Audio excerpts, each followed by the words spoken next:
If you're one of the millions of people living with chronic pain, the idea of a personalized cream that targets pain right at the source, well, it sounds like a miracle, doesn't it? But how much do we really know about what's inside these jars? And here's the billion-dollar question: do they actually work? To really get why these creams are so popular, you have to understand the problem we're up against. Chronic pain isn't just a personal battle. It is a massive national issue. We're talking $635 billion a year in the US alone. That's healthcare costs, lost wages, the whole shebang. It's a staggering figure that has everyone desperately searching for relief. I mean, at this point, we all know the risks that come with oral pain medications like opioids. So it's no surprise that both patients and doctors are looking for other options. And these topical creams, they seem like the perfect answer. But this brings us to the two most important questions you can ask about any medicine. Are they safe, and do they work? So first, let's just take a moment to appreciate the sheer scale of the pain epidemic we're dealing with. The numbers here from the CDC are, well, they're just mind-blowing. We're talking about 50 million American adults. That's 1 in 5 people living with chronic pain. But here's the stat that really gets me. That second bar. Nearly 20 million of them are dealing with what's called high-impact chronic pain. That means it is so severe it completely messes up their ability to work and just live their lives. So, with millions of people searching for a better answer, a new hope has emerged: personalized pain creams, custom-made for the individual. This is all done through a process called compounding. Honestly, the best way to think about it is like your pharmacist is a personal chef for your medicine. They're literally mixing specific active ingredients into a cream or a gel, just for you.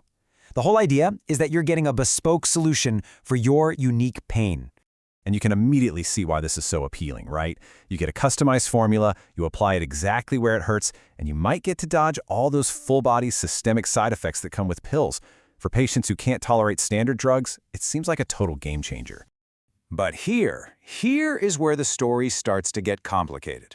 When you get a prescription for a common drug from a big manufacturer, you know it's gone through a really tough approval process. So, is the same true for these creams? So how are these two types of medicine, the mass-produced pill versus the custom compounded cream, actually regulated? The answer might really surprise you. Take a look at this chart. It shows two completely different paths to your medicine cabinet. That top path, that's for a typical FDA-approved drug. See all those stages? Development, clinical trials, review, approval. It takes years.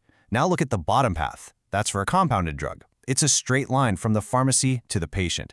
It's a lot shorter. And when you break it down side by side, the difference is just stark. FDA-approved drugs require clinical trials to prove they work. Compounded creams do not. They are not reviewed by the FDA for safety or for efficacy before they reach you.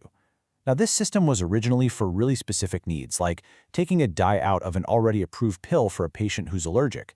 It was never intended for creating entirely new, unproven drug combinations from scratch. They exist in a completely different regulatory universe. So beyond regulation, there's another huge hurdle: the incredible scientific challenge of making a cream that can actually deliver medicine through your body's toughest barrier, your own skin. This all comes down to something called formulation. Think of it like a recipe for a cake. You have your active ingredients, which are the drugs, and then you have your inactive ingredients, the base cream that's supposed to carry them. But getting that recipe right is anything but simple. Yeah, because just like baking, every single step matters. The base you choose, the order you mix the ingredients in, even how long you mix them, all of it can completely change the final product. You get one step wrong and the drugs might not get absorbed at all, or they could get absorbed way too quickly.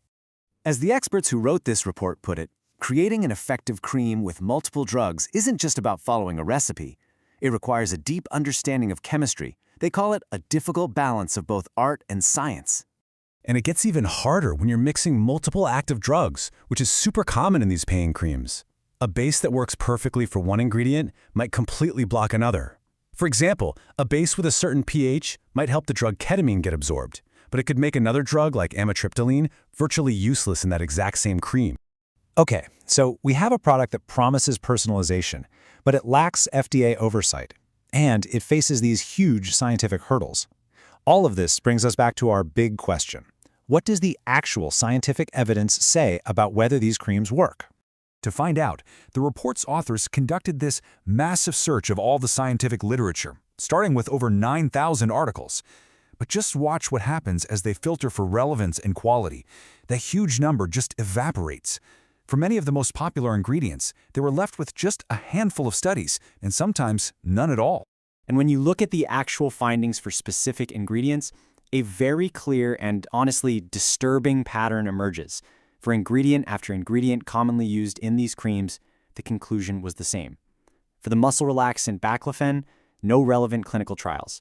For orphanadrine, no relevant clinical studies. For nifedine and memantine, insufficient evidence or no clinical evidence for either safety or effectiveness when you put it on the skin. So after looking at the crisis, the promise, the regulation, and the science, what's the bottom line here? Let's just break it down into 4 key takeaways. First, chronic pain is a huge problem, and people are desperate for better solutions. Second, compounded creams offer an incredibly appealing promise of personalized relief. Third, and this is critical, these creams are not tested for safety or effectiveness the way standard drugs are. And finally, for many of the most common ingredients in these creams, there is a profound lack of high-quality scientific evidence to prove they are either safe or effective for pain when applied topically.